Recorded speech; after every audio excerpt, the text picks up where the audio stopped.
Hello everyone, it's Sandra here, and I have a tray of worms and a few cocoons that I picked out of one of my castings containers. It was the one from a garden worm tower, so that's why it's got all these big chunks of wood and whatnot.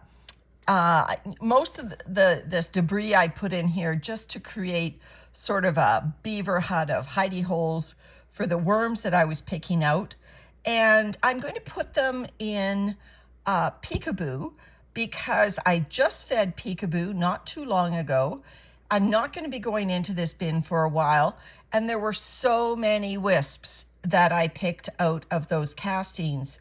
I'd already gone through the castings several times and picked out what I thought were the majority of the adult worms. Probably that's why I didn't see a lot of cocoons this last sweep through. However, you'll see there's a surprise at the bottom of this container, a worm that I found that somehow missed my first go-throughs of these castings. So let me just open up peekaboo here, and we're just going to find a safe landing zone for these worms. Peekaboo's worms are hiding out on, or hanging out rather, on the burlap here. So let me just invert that. Oh, there's some on the brown paper that I added. There we go. So this is right over the more finished end of the vermicast, and this is where I'm going to put the container. I'm going to have to grab that bonus worm that's at the bottom. He should be easy to find. Let me just take off this debris. I doubt there will be any worms in this. They have all gone down. So let me just take off this debris and then we'll get into the worms. So let's just turn this upside down and see the worms. It's pretty dark. I'm hoping we're going to be able to see our big surprise. And won't he surprise me if he still evades us? No, I can see him.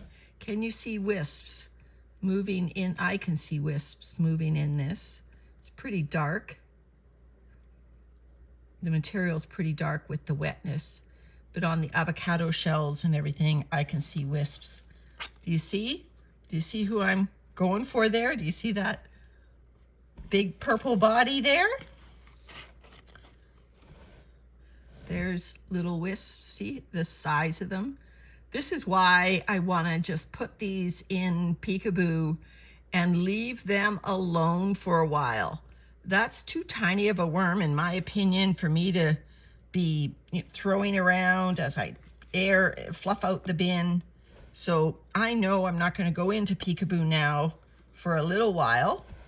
So these wisps will get a safe place to grow up a little bit. And some of them will end up going outside with our big visitor. Now he was living in, there he is, he was living in the garden tower.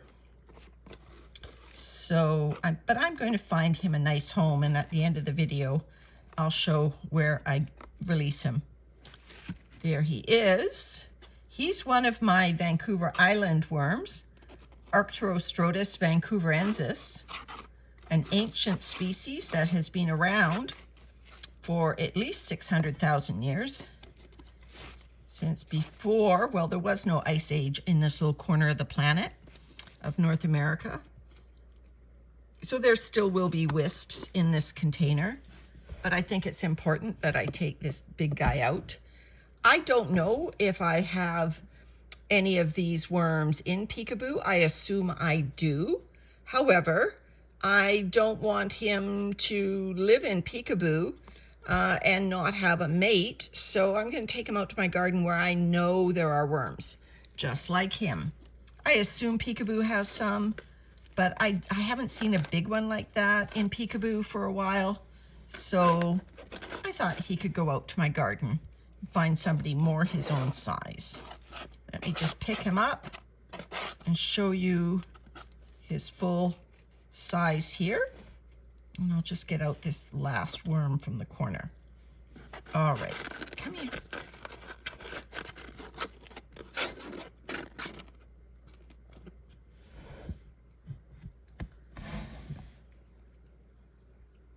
So there he is, scrunched up.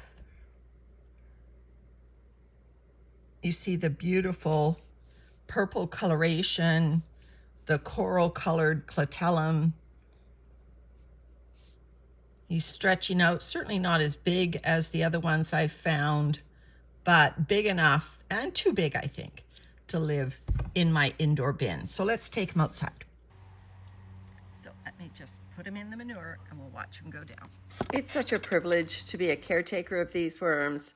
Thanks for watching, everyone. Bye for now.